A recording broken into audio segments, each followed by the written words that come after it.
شێرپەنجە چییە؟ بۆچی تووشێبین؟ کە تووش بووین چۆن لەگەڵی هەڵبکەین لەم زەمبیلەی چارە بۆتان باسەکەین و تاوتوێیەکەین. ئەمە هۆکاری هەیە کە بۆچی ڕێژی شێرپەنجەی خوێن لەم کوردستانی ئێمە زۆرە ئیتر ئەوە پێویستی بە توێژینەوەتر هەیە، پێویستی بە داتایتر هەیە بۆی بزانین ئایا هۆکاری ئەم زیادبوونی شێرپەنجە ڕێژەیە لە چاو شێرپەنجەکانی تراسیە پێویستی بە توێژینەوە.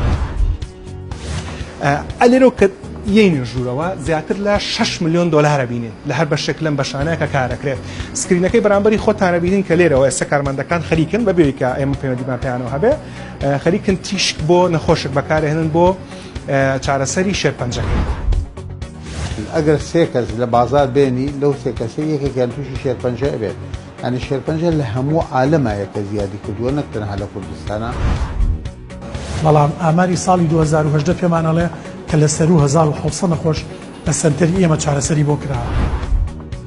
لە شاری سلێمانی بۆ پێی توێژینەی کە دەرکەوتووە جۆرەکانی شێرپەنجە بە پێی ڕزبەندەکانیان ئەمانن بریتین لە شێرپەنجەکانی مەمک، شێرپەنجەی سیەکات، لیوکیمیا، لیمفۆما کە لیوکیمیا و لیمفۆما بریتین لە دوو جۆری نەخۆشیەکانی شێرپەنجەی خوێن و پاشەوە شێرپەنجەی کۆموکۆڵۆن و پاشەوە شێرپەنجەی پرۆستات و پاش ئەوە شێرپەنجەی هێلکەدارەکان.